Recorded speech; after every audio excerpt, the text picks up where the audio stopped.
नमस्कार। आज हम आपको सुनाने जा रहे हैं निर्मला का 14वां भाग। तो चलिए शुरू करते हैं।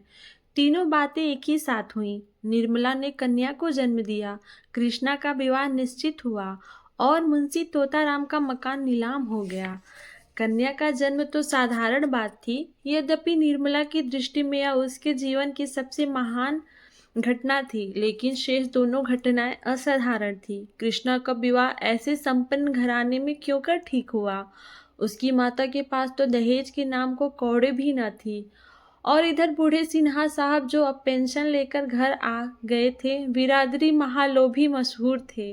वह अपने पुत्र का विवाह ऐसे दरिद्र घराने में करने पर कैसे राजी हुए?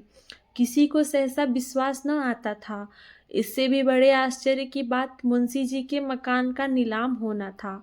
लोग मुंशी जी को अगर लखपति नहीं तो बड़ा आदमी अवश्य समझते थे। उनका मकान कैसे नीलाम हुआ? बात यह थी कि मुंशी जी ने एक महाजन से कुछ रुपए कर्ज लेकर एक गांव रेहन रखा था। उन्हें आशा थी कि साल आधा साल में यह रुपए पाट देंगे, फिर 10 साल बाद उस गांव पर कब्जा कर लेंगे। वह जमींदार असल और सूद के कुल रुपए अदा करने में असमर्थ हो जाएगा।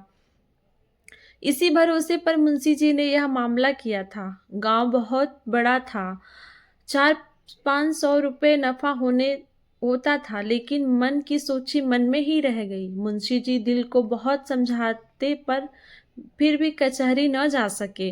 पुत्र शोक ने उनमें कोई काम करने की शक्ति नहीं छोड़ी। कौन ऐसा हृदय शून्य पिता है जो पुत्र की गर्दन पर तलवार चलाकर चित्त को शांत कर ले? महाजन के पास जब साल भर तक सूद न पहुंचा और न उसके बार बार बुलाने पर मुंशी जी उसके पास गए, यहाँ तक कि पिछली बार उन्होंने साफ साफ कह दिया कि हम किसी के गुलाम नहीं हैं, साहू जी को चाहे करे। तब साहू जी को गुस्सा आ गया। उसने नालिश कर दी। मुंशी जी पैरवी करने भी नहीं गए।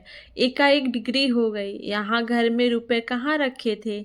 इतने ही दिनों में मुंशी जी की साख भी उठ गई थी। वह रुपए का कोई प्रबंध न कर सके। आखिर मकान नीलाम पर चढ़ गया। निर्मला सौर में थी। वह खबर सुनी तो कलेजा शन्न सा रह गया। जीवन में कोई सुख न होने पर भी धनाभाव की चिंताओं से मुक्त थी। धन मानव जीवन में अगर सर्वप्रधान वस्तु नहीं तो वह उसकी बहुत निकट की वस्तु अवश्य है। अब और अभावों के साथ यह चिंता भी उसके सिर सवार हुई। उसे दाई द्वारा कहला भेजा, मेरे सब गहने बेचकर घर को बचा लीजिए। लेकिन मुंशी जी ने यह प्रस्ताव किसी तरह स्वीकार नहीं किया। उस दिन से मुंशी जी और भी चिंताग्रस्त होने रहने लगे। जिस धन का सुख भोगने के लिए उन्होंने विवाह किया था, अब अतीत की स्मृति मात्र था। वह मारे गलानी कि अब निर्मला को अपना मुंह तक न दिखा सकते। उन्हें अब उसके अन्याय का अनुमान हो रहा था जो उन्होंने निर्मला के साथ किया था। और निर्मला के बच्ची के जन्म ने तो रही सही कसर भी पूरी कर दी, सर्वनाश ही कर डाला। 12वें दिन सौर से निकलकर निर्मला नवजात शिशु को गोद लिए पति के पास गई। वह इस अभाव में भी इतनी प्रसन्न थी मानो उसे कोई चिंता नहीं है। बालिका को हृदय से लगाकर वह अपनी सारी चिंताएं भूल गई थी। शिशु के विकसित और हर्ष प्रदीप्त नेत्रों को देखकर उसका हृदय प्रफुल्लित हो रहा था। मातृत्व के इस उद्गार में उसके सारे कलेश विलीन हो गए थे।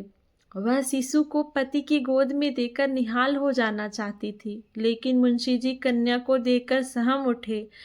गोद लेने के लिए उनका हृदय हुलसा नहीं, पर उन्होंने एक बार उसे करुण नेत्रों से देखा और फिर सिर झुका लिया। शिशु की सूरत मनसाराम से बिल्कुल मिलती थी। निर्मला ने उसके मन का भाव और ही समझा।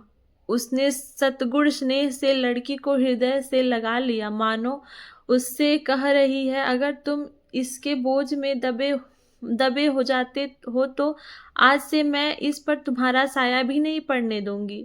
जिस रतन को मैंने इतनी तपस्या के बाद पाया है, उसका निरादर करते हुए तुम्हारा हृदय फट नहीं जाता। वह उसी क्षण शिशु को गोद से चिपकाते हुए अपने कमरे में चली आई और देर तक रोती रही। उसने पति की इस उदासीनता को समझने की जरा भी चेष्टा न की, नहीं तो शायद वह उन्हें इतना कठोर न समझती। उसके सिर पर उत्तरदायित्व का इतना बड़ा भार कहाँ था जो उसके पति पर आ पड़ा था। वह सोचने की चेष्टा करती तो क्या इतना भी उसकी समझ में न आता। मुंशी जी को एक ही क्षण में अपनी भूल मालूम हो गई। माता का हृदय प्रेम में इतना अनुरक्त रहता है कि भविष्य की चिंता और बाधाएं उसे जरा भी भयभीत नहीं करती। उसे अपने अंतःकरण में एक अलौकिक शक्ति का अनुभव होता है जो बाधाओं को उनके सामने परास्त कर देती है। मुंशी जी दौड़े हुए घर में आए और शिशु को गोद में लेकर बोले, मुझे याद आती है मनसा की, ऐसा ही था, बिल्कुल ऐसा ही था। निर्मला दीदी जी भी तो यही कहती हैं। मुंशी जी, बिल्कुल वही बड़ी बड़ी आंखें और लाल लाल होठ हैं।